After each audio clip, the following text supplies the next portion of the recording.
আমি তো নিজে জোয়া খেলে আজ কাপড় খুলে বৃন্দাবনে বসে আছি, ওদেরকে কি গাইডলাইন দিব আমি?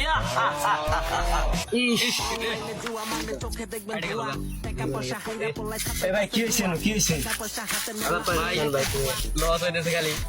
ভাই আর তুমি আর লজ যাবো না, আমার কাছে একটা বাবা আছে, বাবাই বিমান ফাটতো না, হে একটা মঞ্চ দিয়ে দেয়, তোমরা গেলে তোমরা টুটিপতি হয়ে যাবা গা, বেশি দিন সময় লাগবো না, তোমরা কি যাবো আমার হাতে? ও ভাই কোন জায়গায়? এলাও যাই আমি বাবার আশীর্বাদ নাচবো, আমরা যাই। আমার তো জুয়া খেলে অনেক টাকা লস, কোটি কোটি টাকা লস গেছে। আরে বর্ষ আমার কাছে আসছিস, কোনো মুশকিল নেই, আসান है, मुश्किल के बाद दूर करता है। বল তোরা কত টাকা করে জুয়া খেলিস? 10-20 হাজার টাকা করে জুয়া খেলি বাবা। তোরা কখনো 10-20 হাজার টাকা জুয়া খেলে পাবি না বর্ষ। আমার গাইডলাইন মেনে চল, তাহলে তোরা 1 লাখ থেকে 1 কোটি টাকা মালিক হতে পারবি। এটা কেমনে বাবা? হ্যাঁ আমি তোকে দোয়া করে দিই। বল তোরা তিনজনে জুয়া খেলিস কিনা? হ্যাঁ বাবা, আমরা তিনজনে জুয়া খেলি।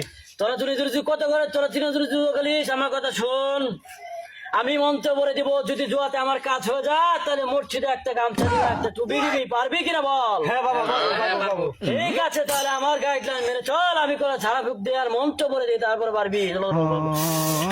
আর শোন আমার কথা বর্ষ, হ্যাঁ আমি বাবা। বলি তোরা 1 লাখ টাকা ভরবি, 1 লাখ টাকা ভরার পরে তোরা 50,000 টাকা ধরবি, 100 গুণে গুনবি। যদি তুলতে পারিস তাহলে তোরা কোটি কোটি টাকা মালিক হতে পারবি, আর না হলে তোরা পারবি না, বুঝছিস? 1 লাখে তোকে ভরার মতো ক্ষমতা আছে তোর? 1 লাখ টাকা ঠিক আছে, 1 লাখ টাকা ভরবি, তারপর তোরা 100 গুণে ধরে 50,000 টাকা ধরে 100 গুণে তুলবি, তাহলে 1 লাখ টাকা পাবি। যা তিলাম মন্ত্র করে খাকা ভিক্ষা করে যা, ও যা পাবি। আমি তো নিজে জোয়া খেলে আজ কাপড় খুলে বৃন্দাবনে বসে আছি, ওদেরকে কি গাইডলাইন দিব আমি?